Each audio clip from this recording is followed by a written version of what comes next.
Hi there, Dawn Del Vecchio coming to you again from my beautiful temple here in the forest, and coming to you with another response to a request for more information on from a previous video. So the question asked, and thank you so much for this question, is how do we look at the shadow emerging, the revelations of global shenanigans, to not go too deep down that rabbit hole, without being in fear and without, I would say, propagating or increasing the fear porn, the fear intensity. This is a wonderful question, and I thank you to the person who asked it. And my prayer is that I can bring forth the answer or an answer for your consideration in a way that really serves you to come into a higher frequency. So let me I want to connect in for a moment here with that. Whew. Okay. So the short answer is for us to remember that this is a dream that we have co-created from a state of fear and guilt. Now, without background on that short answer, that might not make much sense. So let's dive in a little bit further here. So, from a spiritual perspective, and I'm speaking to those who really get this. So if this doesn't make sense to you and you want me to go even deeper, dig deeper beneath what I'm going to share, let me know. From a spiritual perspective, we come to understand that we are divine creator beings, and that we are made in the concept, the Christian concept of we're made in the likeness and image of our creator, of God, if you will, or divine mother, whatever name you want to call that. And the literalists, who are very much steeped in, ego consciousness, saw that as a physiological manifestation, that God must have five limbs, 2 arms, 2 legs, and the head, and is a male, and all of that stuff, right? But the likeness and image of our Creator is to say the following: love, love eternal, love divine, creativity, omnipotent creativity, potency to create worlds, free, eternally free. If we think about that which we call God, in whatever name or title we choose to use, Allah, the Great Mystery, the Great Spirit, fill in the blank, Divine Mother, when we think of that, the source from which we come, we can feel into that this is a frequency, an energy, a consciousness that is self-aware, that is loving, that is free, and it is omnipotently creative. And we were made in that likeness. Now we, in our divine child status, not in these physical bodies, but in consciousness itself, had an imagination, the one self had an imagination. What would it be like to create without our Creator? And because we were gifted with all of the potency, all of the power of our Creator, so it was. And in that came what some refer to as the fall, right? The Bible refers to as the fall, which there are many stories around that. The Adam and Eve story, creation stories all over the place have, from all different cultures have these creation stories, and many of them have something about a separation, not all, but some. And in that moment of falling or separating, there was an experience of fear and guilt. And over an infinity of time, in the one now moment, over that infinity of time, we came slowly into a density that defined us as separate beings.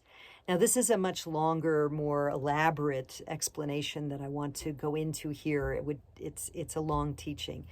But these principles have been brought forward by all of the awakened masters in one way or another.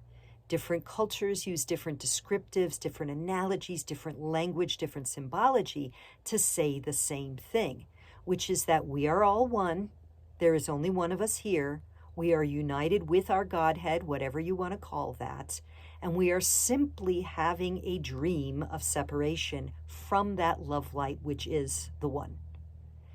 And when we really begin to feel, own, and know that at a deep level, we can look upon the very frightening circumstances happening in some areas of the world, the stuff where you just feel like, how could this be going on? How could there be this much evil? How could there be this much badness in the world? How could there be this much to be afraid of? We begin to look at that in a different way.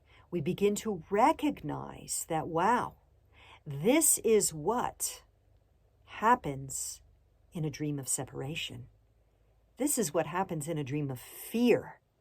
This is what happens in a dream of projection, where we outproject all we don't want to own in ourselves onto others, and then justify the attack of them. When we shift to that kind of consciousness, everything in our world shifts, and we see the world as the upside down matrix it is. And we can then begin to do the healing work of our own consciousness in order to up-level and kind of pop out of the matrix or the frequency fence of low consciousness, and recognize that our loving light, our power to create outside of the matrix of control and fear, lets us infuse all of life with a loving energy and a trust and a knowing that despite the appearances here in this dreamscape, I have every power, just like in a dream, once I become aware that I'm dreaming, to transform it to exactly what I want. And when we start to do this together, we're unstoppable.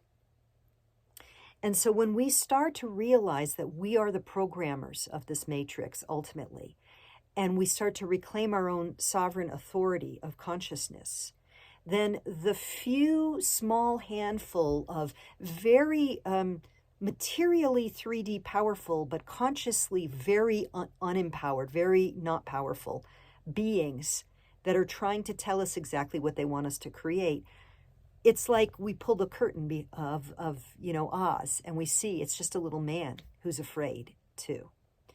And that's how we're able to look at the tremendous amount of shadow, the revelation going on of the tremendous amount of shadow, without going into fear. Now, that being said, there's one other piece I want to add in here, which is that this is all sounds very theoretical and philosophical and good and metaphysically wonderful and love and light.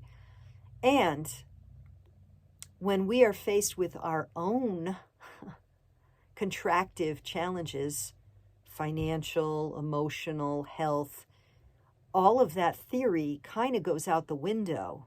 Well, it does go out the window unless we are in a deep spiritual practice and a deep dedication to our remembrance of our own God light. That is really the only way to get to actually where we want to go.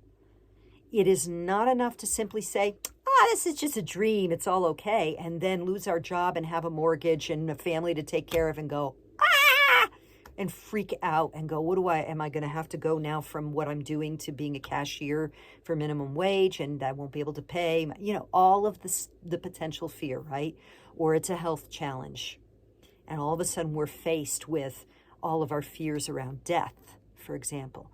When we really practice very deeply and deeply commit to our connection with our divine creator, death is no longer something to be frightened of. There might be some fear of pain, there might be some grieving, all of that stuff, of course, because we're on this journey, it seems real, we have loved ones, we have connections, we have dreams we want to fulfill, all of that stuff. And so when faced with death, we have emotional work to do. And it's possible to not have that white-knuckled grip of terror of the passing of these body-mind vehicles.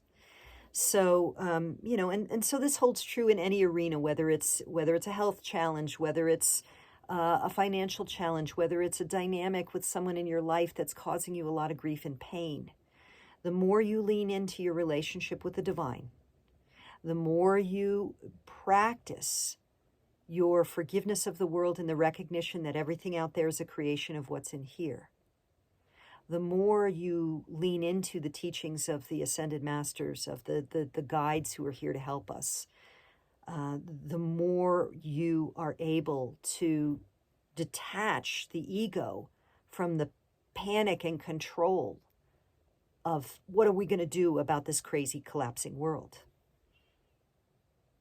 Finally, the last thing I want to say here is that the old matrix is collapsing. The old systems that are completely unloving must go because they can't come where we're going. We are on an ascension path. Earth Gaia is on an ascension path. And humanity, animals, plants, everything that's here with her is going with her. And those old low frequencies of fear, control, limitation, hierarchy, domination, war, oppression, financial and other shenanigans, lying, cheating, stealing leaders, false authorities, self-appointed officials, none of that can come with us, which means it's all got to go. And that's pretty darn scary because we've been invested in those systems. And so there are 3D practical things as well for us to address in this. There are important things for us to look at. Where and how am I invested in a system that is unloving and collapsing? And what can I do to reinvest my energies, my money, my time, my land, my health, my well-being in systems emerging, and some of them are ancient, so that I'm healthy, so that my family is stable, so that I have the things I need in order to navigate a bumpy transition. So there's the spiritual component, which I spent most of this video talking about, the remembrance that we are the love and the children of the divine. We're co-creating this, and so we can create something else when we elevate our consciousness enough to pop out of the matrix of fear. And then there's the practical stuff. Part of being able to pop out of the matrix of fear is to secure some of the things that we require: food, shelter, protection for our loved ones, so that we don't have a white-knuckled fear about systems that are going to change. When and how exactly they're going to change, it's hard to say. So, boy, this is just such a profound topic. I could talk about it for hours, and I want to honor everyone's time here.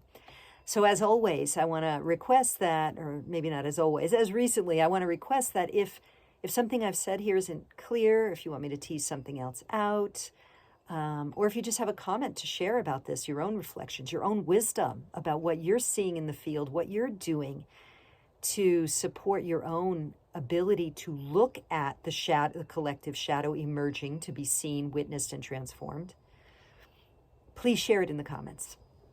I appreciate your likes, your subscribes, and I appreciate you for being here. So have a blessed day, and we'll see you again another time.